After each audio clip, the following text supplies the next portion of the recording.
நம்ம லைஃப்லயும் ஒரு ஜாக் பாட் அடிச்சா எப்படி இருக்கும்? கேம்பிளிங்கோ இல்ல ராபரியோ பிராக்டிகலா அது நடக்காதுன்னு எனக்கு தெரியும்.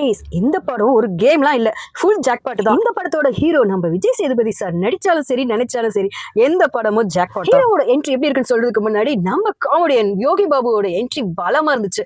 அவர் தான் இந்த படத்துக்கே ஒரு சோல். யூஷுவல் காமெடி இல்லாம இதுல கொஞ்சம் சீரியஸாவே காமெடி பண்ணிருக்காரு. அவர் கொடுக்குற ஒவ்வொரு பஞ்ச் லைன் டயலாகும் நம்மளுக்கு த்ரூ அவுட் த மூவி ரசிக்க வச்சிருக்கு. நம்ம ஹீரோட என்ட்ரி சிம்பிளா இருந்தாலும் அவருடைய ஒவ்வொரு சீனும் ஒவ்வொரு நடிப்பும் வேற லெவல் இருந்துச்சுங்க.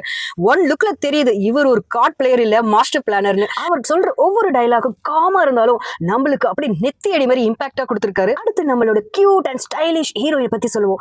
இவங்களோட பேரிங் அண்ட் கெமிஸ்ட்ரி ட்ரையா இருந்தாலும் பட் இவங்க தனியா பார்க்கும்போது அவங்க சும்மா வந்துட்டு போகாம நல்ல சாலிடா ஸ்ட்ராங் பிரசன்ஸ் கொடுத்திருக்காங்க. என்ன நடிச்சிருக்கிற ஒரு பப்ளு பிருத்திவிராஜா இருந்தாலும் சரி, இன்னொரு வில்லனும் சொல்லி சமையல் நடிச்சிருக்காங்க. பர்டிகுலரா கேஜிஎஃப் டயலாக் வரும்போது தியேட்டர் பிளாஸ்ட் ஃபுல்லா என்ஜாய் பண்ணுச்சு. விஷுவல்ஸ் ரொம்ப ரிச்சா இருந்தது. பிஜிஎம்ஸ் ஒவ்வொரு சீனுக்கும் ஆப்டா இருந்தது. ஃபர்ஸ்ட் ஹாஃப்ல ரொமான்ஸ் காமெடி மிக்ஸ்டா இருந்தது. செகண்ட் ஹாஃப்ல விறுவிறுப்பா சேசிங் ஆக்ஷன் செமையா தூள் கல்பிட்டாங்க. Complete family entertaining movie. கண்டிப்பா நீங்க தியேட்டர்ல பாத்தீங்கன்னா உங்களுக்கு ஒரு விஷுவல் ட்ரீட்டா இருக்கும்.